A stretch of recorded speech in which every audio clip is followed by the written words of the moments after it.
C'est encore un réel plaisir de vous retrouver, mesdames et messieurs. Bonjour et bienvenue à sur cette édition du journal, dont voici le principal titre. À l'une de l'actualité, la coalition C64 pour la défense de l'ordre constitutionnel tiendra une déclaration demain jeudi 9 juillet 2026 à Kinshasa. Cette sortie médiatique intervient après la consultation des Bujumbura. Et puis, face à la menace de la souche Bundibugyo d'Ebola, la République démocratique du Congo et l'Ouganda intensifient leur collaboration. Réunis à Bunia, les deux responsables ont réaffirmé leur engagement. Encore une fois, bonjour et bienvenue. Ouvrons ce journal avec la coalition article 64 pour la défense de l'ordre constitutionnel s'apprête à prendre la parole. C'est jeudi à Kinshasa qui intervient dans la foulée de consultations organisées à Bujumbura par le président burundais Evariste Ndayishimiye, président en exercice de l'Union africaine, qui a réuni l'opposition congolaise et responsables religieux autour de la crise politique en RDC. Suivez. Ça va toujours. Quand il s'agit du pays, il va toujours.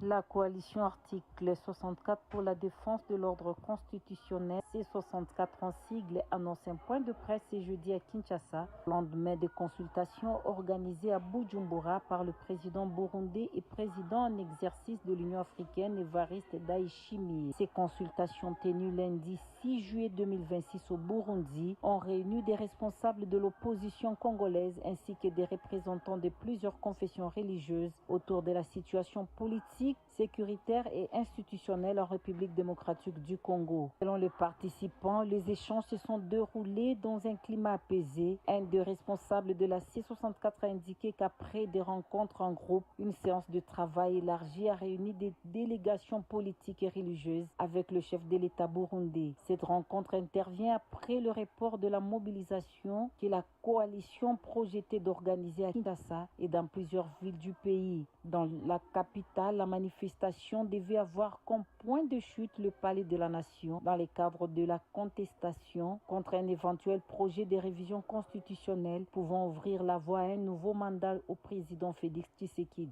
La C64 avait justifié ce report par l'invitation officielle d'Evariste Ndayishimiye, estimant que cette initiative pouvait contribuer à la préservation de l'ordre constitutionnel. La coalition, composée notamment de Martin Fayoulou, Délice Sanga, Moïse Katumbi et Jean-Marc Kabound, affirme avoir porté lors de ces consultations les préoccupations liées, selon elle, aux enjeux démocratiques et à la stabilité du pays. Lors de sa récente visite d'État à Kinshasa, le président burundais avait appelé les acteurs congolais à privilégier le dialogue et à renforcer la cohésion nationale face aux défis sécuritaires dans l'est de la RDC. Il avait également salué l'ouverture au dialogue du président Félix Tshisekedi et réaffirmé sa disponibilité à accompagner toute initiative visant à préserver la stabilité du pays. Puis les lignes bougent au sommet de l'appareil judiciaire congolais.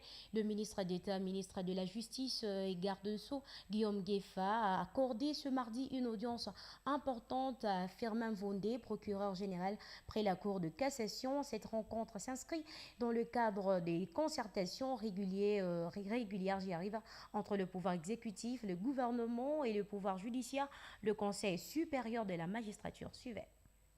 Le procureur général près la Cour de cassation, Firmin Vondé, s'est entretenu ce mardi 7 juillet 2026 à Kinshasa avec le ministre d'État, ministre de la Justice et garde des Sceaux, Guillaume Gueffa, dans le cadre de concertations régulières contre le gouvernement et le Conseil supérieur de la magistrature.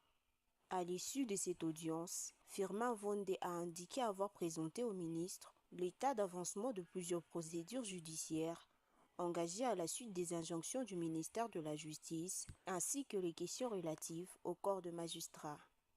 Le procureur général a précisé qu'il était normal d'informer les ministres de l'évolution des investigations, tout en annonçant la tenue prochaine d'une nouvelle réunion de concertation entre le ministère de la Justice et le Conseil supérieur de la magistrature afin d'assurer un suivi des différents dossiers.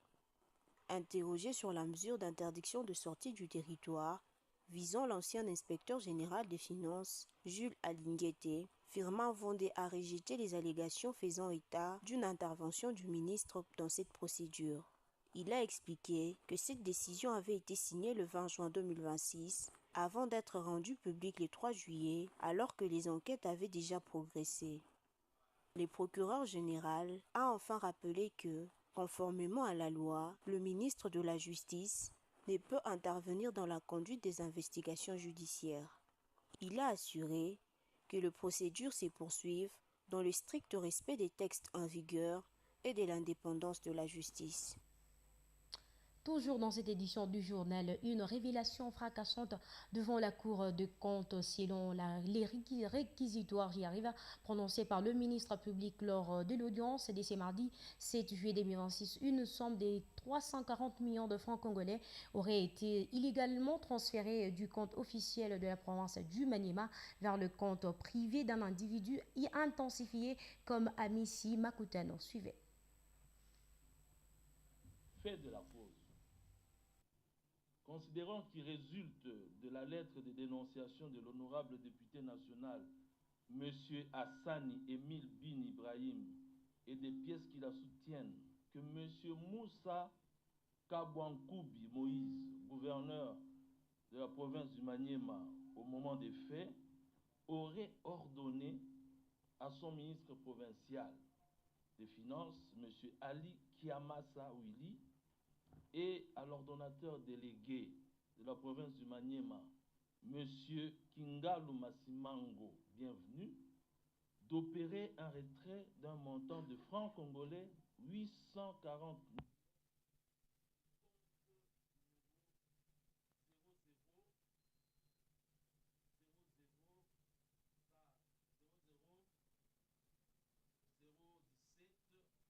Et 29 000-277 770 000 200-29 CDF intitulé Province du Maniema, logé à la Banque centrale du Congo, succursale de Maniema, lequel montant aurait été déposé dans le compte privé numéro 00 903 687 021-87 appartenant à M. Amissi Makutano Adolphe, ouvert en les livres de la Robanque et ce, à l'insu du comptable public de la dite province.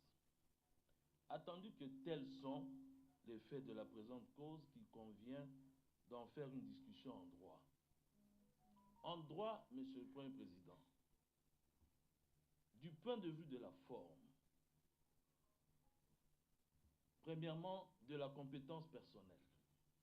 Attendu qu'on entend par gestion de fait, selon l'article 7.11 de la loi organique numéro 18/024 du 13 novembre 2018 portant composition, organisation et fonctionnement de la Cour des comptes, l'immixtion d'une personne sans qualité ni mandat dans la gestion des deniers, valeurs et biens publics. Attendu que lorsque la loi parle de l'immixtion d'une personne, il faut entendre par là qu'il s'agit de toute personne sans distinction de quelque nature. Autre chose dans ces journaux, le gouvernement congolais répond aux critiques après l'échouage d'une baleine à Moanda hier lors d'un briefing presse aux côtés de Patrick Mouyaya. Le ministre de l'Environnement a justifié les difficultés logistiques rencontrées sur les terrains. Marie Nyangue Ndambo a rappelé qu'il s'agissait d'un phénomène jamais vu dans les pays, expliquant ainsi le manque de matériel pour évacuer ces cétacés. Suivez. Je crois que nous devons avoir aussi la mesure, lorsque nous parlons des insuffisances, c'est un phénomène que les pays viennent de connaître. Et c'est un phénomène qui est tout à fait normal de par la nature des baleines. Je vous ai dit ici que dans sa nature telle que Dieu l'a créée, ou telle que Dieu l'a créée, la baleine se perd très souvent. Mais c'est la première fois que ça nous arrive.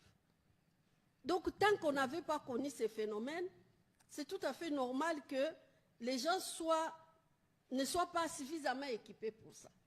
Mais maintenant qu'on sait que les baleines peuvent venir échouer là, nous allons prendre des dispositions pour que prochainement, lorsqu'il y aura un cas comme ça, il y aura un matériel qui aidera d'abord la baleine à rentrer dans l'eau, parce que quand il échoue comme ça, si vous le poussez, il rentre dans l'eau, il peut encore continuer à nager et faire son chemin.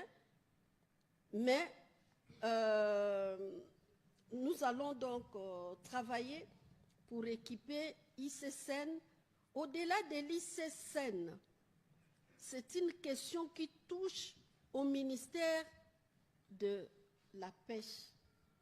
Parce que c'est là qu'il y a des experts sur les comportements des poissons en général et des poissons comme, un peu spécial comme la baleine. Et donc c'est un travail que nous allons faire ensemble pour avoir des équipes, renforcer les capacités de notre administration, y compris l'ICSN, dans la prise en charge de ce genre de problèmes. Et puis, autre chose, face à la propagation de la souche Bundibugyo du virus Ebola, Kinshasa et Kampala intensifient leur coopération sanitaire. Une délégation ougandaise de haut niveau a rencontré les autorités militaires de l'Ituri pour coordonner la riposte transfrontalière et mobiliser les populations locales. Regardez. La République démocratique du Congo et l'Ouganda resserrent leurs liens face à la menace sanitaire qui ne connaît pas de frontières. La souche Bundibugyo d'Ebola, le mardi 7 juillet 2026 à Bunia, le temps était à la concertation. Le ministre ougandais de la Santé publique, le docteur Chris Baryomunsi, a été reçu par le gouverneur militaire de l'Ituri, le général-major Kasongo Mulumba. L'enjeu est stratégique. Il ne s'agit plus seulement de traiter, mais de coordonner surveillance épidémiologique accrue au point de passage, partage d'informations en temps réel et mutualisation de moyens. Les deux États activent leur mémorandum de coopération pour briser une bonne fois pour toutes la chaîne des transmissions. Mais pour Kampala, comme pour Kinshasa, la logistique ne suffit pas. Le docteur Baryomunsi a lancé un appel direct aux populations. La lutte passe d'abord par la confiance envers les équipes médicales. Il a martelé une vérité nécessaire. Ebola n'est pas une invention, mais une réalité biologique. Son message aux communautés est clair. Dès que l'apparition des premiers symptômes, il faut alerter. Même face au deuil, la vigilance est de mise. Les enterrements doivent être sécurisés pour protéger les vivants. De part et d'autre de la frontière, la détermination est totale. Kinshasa et Kampala entendent transformer cette coopération institutionnelle en un bouclier sanitaire efficace pour stopper la propagation du virus et protéger durablement les populations de l'Ituri et de la région.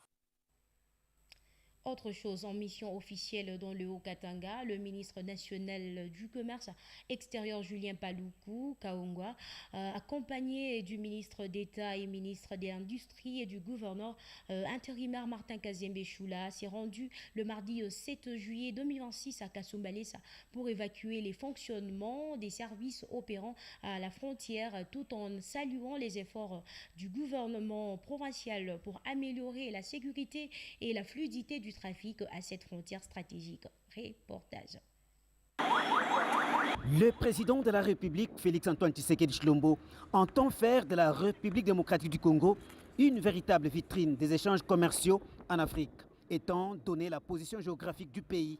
C'est dans cette optique que le ministre du Commerce extérieur, Julien Paluku Kaongwa, accompagné du ministre d'État, ministre de l'Industrie, Justin Kalumba Mwanangongo, et du gouverneur intérimaire du Haut-Katanga, Martin Kazembe Choula, s'est rendu ce mardi 7 juillet 2026 dans la ville frontalière de Kasumbalesa pour évaluer le fonctionnement des services opérant à la frontière. Une réunion de travail s'en est suivie avec tous les services et les maires de Kasumbalesa, à l'issue de laquelle Julien Paluku a appelé la population de la RDC et celle de la Zambie à la collaboration renforcée pour un bon fonctionnement du travail au poste frontalier entre les deux pays. Notre passage ici a cet objectif-là, de comprendre le fonctionnement de la frontière, de voir ce qui doit être fait, et nous avons réuni tous les services qui nous ont fait part des éléments spécifiques sur lesquels le gouvernement doit se pencher pour améliorer la prestation au niveau de la frontière de Kasumbalesa. En appelant les populations de la RDC et de la Zambie de collaborer ensemble, parce que bientôt nous allons installer ici ce qu'on appelle les régimes commerciaux simplifiés pour permettre aux populations voisines de pouvoir échanger sans se soumettre à beaucoup de procédures douanières. Le ministre du Commerce extérieur a également salué les efforts du gouverneur intérimaire du Haut-Katanga, Martin Kazembe Choula, pour le maintien de la sécurité en province, notamment avec la présence des services de sécurité dans la surveillance routière sur la route nationale numéro 1, chose qui a amélioré sensiblement le climat des affaires. Le président de la République voudrait appeler tout le monde au patriotisme. Parce que lorsque nous nous adonnons aux pratiques qui nous font fuir des recettes, nous privons au président de la République les moyens de faire sa politique. Je remercie encore une fois le gouverneur avec tout son comité provincial de sécurité pour tout le travail des titans que ce comité, aux côtés du gouverneur, est en train de faire. On a senti qu'il y avait des problèmes de sécurité ici. On est en train finalement d'éradiquer et cela nécessite un encouragement de la part du gouvernement central. Bien avant d'atteindre Kasumbalesa, la délégation interministérielle avait visité le parking Kanyaka, présenté comme un outil essentiel de régulation du trafic des poids lourds sur l'axe Lubumbashi-Kasumbalesa par le gouverneur intérimaire Martin Kazembe Choula.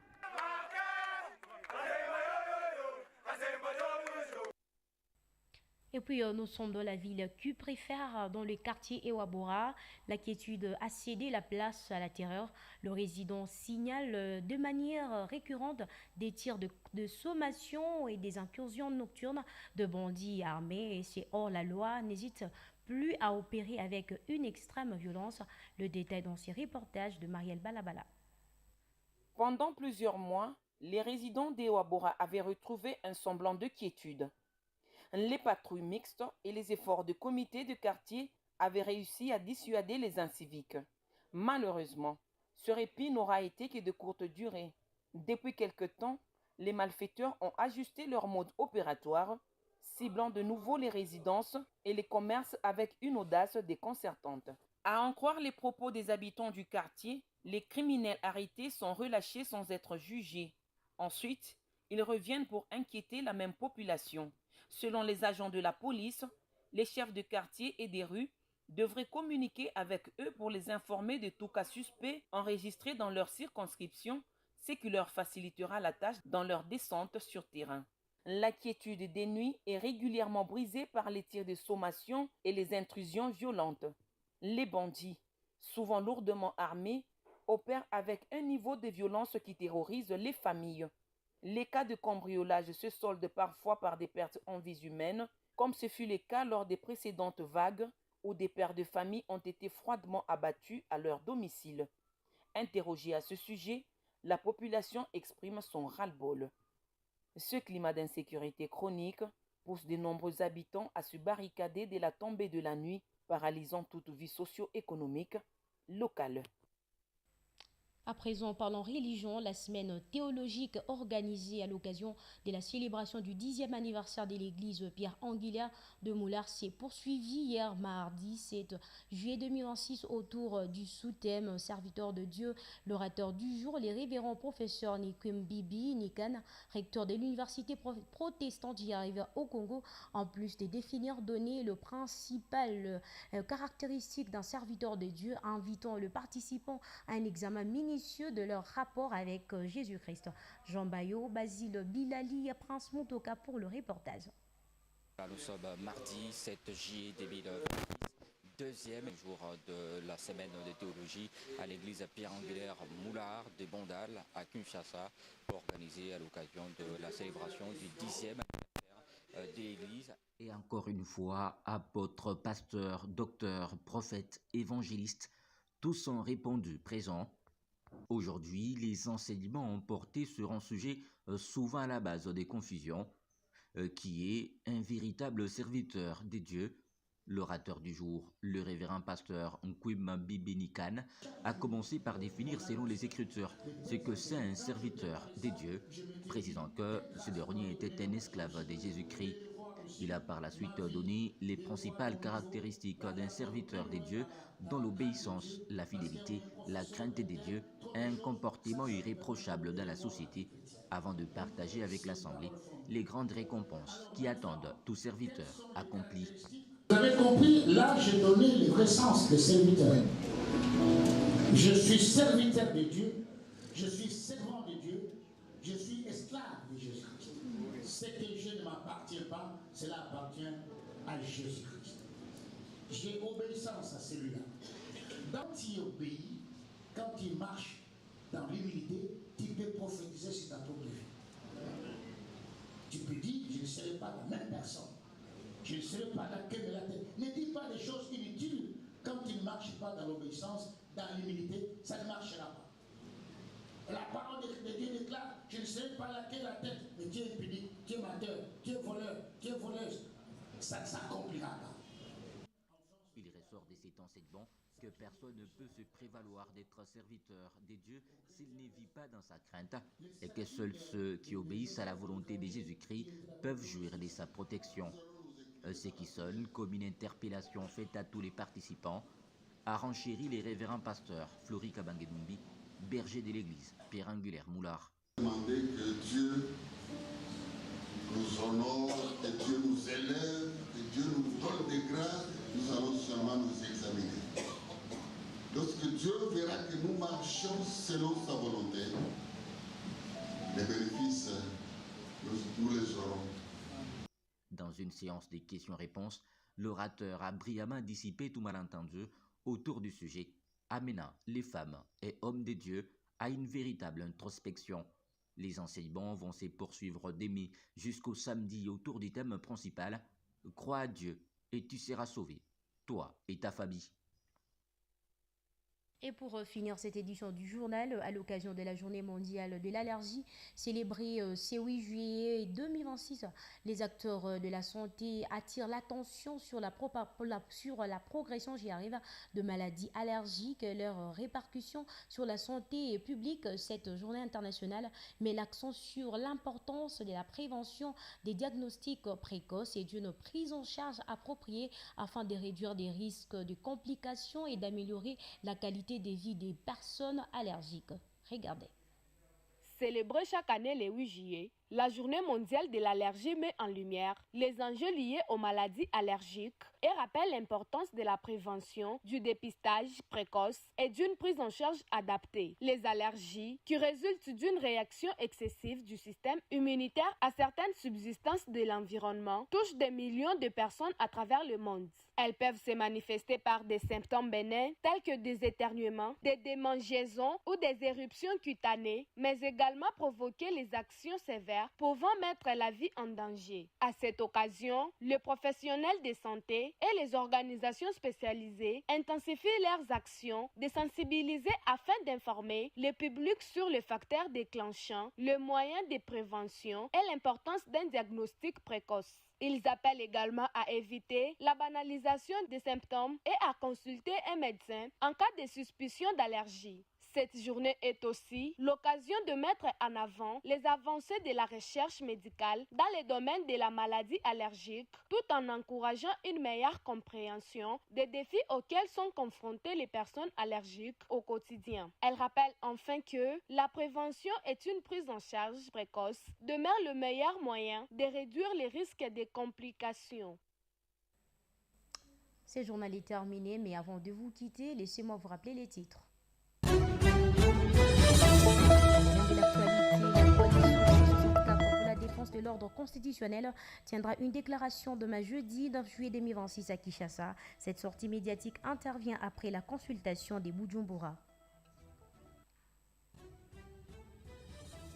Et puis vous aviez suivi face à la menace de la souche Bundibugyo d'Ebola, la République démocratique du Congo et l'Ouganda intensifient leur collaboration. Réunis à Bunia, les deux responsables ont réaffirmé leur engagement. Merci pour votre attention soutenue. On se fixe rendez-vous très prochainement à la chaîne à Grande Vision.